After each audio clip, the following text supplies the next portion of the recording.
山楂洗干净，去掉中间的核，拿根吸管戳掉里面的籽。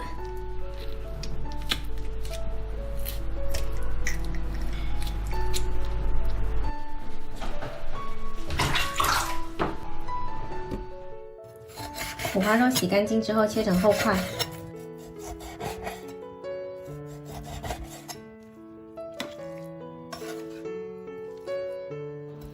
再来准备一些姜粒，跟提前准备好的蒜头、香叶、八角放一起。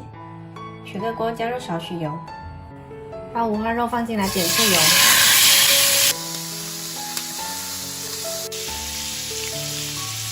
五花肉煎到两面金黄，就把料头加进来，翻炒一下，加入几块冰糖，炒到冰糖融化。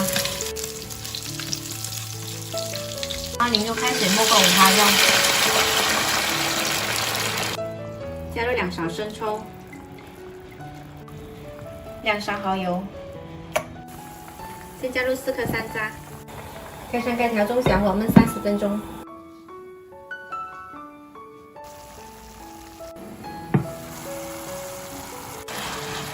最后把剩下的山楂倒进来，调大火收汁。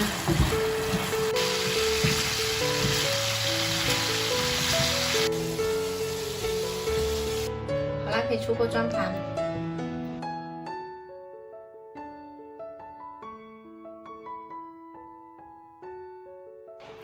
最后来一小撮葱花点缀一下。今天这道山楂红焖肉酸甜开胃，好吃不腻，喜欢的话可以试一下哦。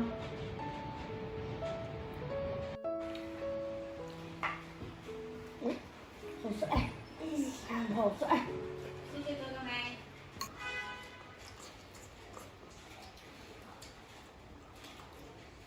包菜好吃啊，为什么不要包菜？